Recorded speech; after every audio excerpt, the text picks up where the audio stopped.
Welcome to another developer update. I'm Jeff from the Overwatch team. We're really excited to be here today to talk to you guys about the PTR. So first off, for those of you who don't know what the PTR is, it stands for Patch Notes Totally Random, or sometimes the player tiers region. There's some balance changes out there that I know a lot of you are interested in. What I think is important to understand is why we're making changes on the PTR to the heroes we've decided to make changes to. So on the first of every month, we like to do, a coin toss. Which heroes will we wreck this month? It's anybody's guess, to be honest. So first up is Sombra. We feel like a lot of players haven't mastered how to play her correctly yet. So here's a little hint. Best way to play with Sombra is to never pick her, and at the start of a match, join the team voice chat and say, hey, if any of you picked Sombra, I will pick May, and none of you will be leaving the spawn room until late 2017. So our goal is not to make Sombra useful in any way. That's not what we're really interested in at this time. Next up is D.Va. So D.Va, we feel like she's just too much fun right now. So we asked ourselves on the development team, what would happen if we move her from the viable category to the never picked category. So that's what we are doing on the current PTR. It's a coin toss. The other question that comes up a lot is how come there aren't incentives for me as a player to come to the PTR?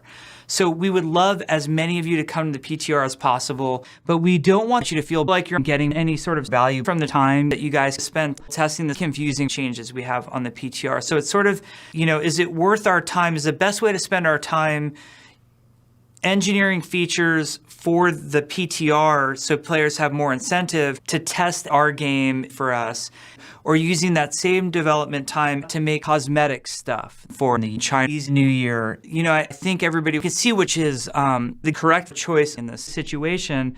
We play the games a lot ourselves on the development team, and we have a lot of strong opinions about what to do with the game. And we don't always agree with each other. So, for example, let's say there are these two different developers on the Overwatch team, and one of them wants to make the hero gameplay as balanced as possible, and the other wants to add the ability to have a spray wheel come up that you can have up to 4 sprays. So what happens is they start to wrestle with each other. It's really fast and aggressive, but the winner decides what gets into the patch notes. And I tend to win more of the time because I can have one of the guys from the Overwatch team pinned down and pleading for mercy in 17 seconds.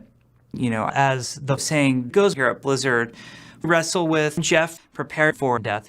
One last point I wanted to make. I read a thread today that said, hey, the Overwatch team should be totally reworked. I just want to let you know that, if I go down, I'm taking Blizzard down with me. That's all we have for today. So please join us on the PTR.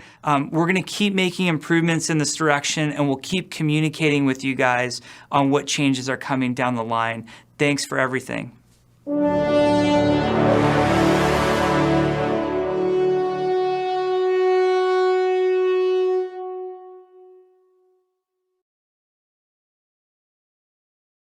So another question that gets asked very frequently is how come we don't have the PTR available for console players? The truth is, I don't even know what an Xbox One or Game Station 4 is, to be honest. Please just keep buying loot boxes in the store so that I can afford to buy a new jumper for every developer update video.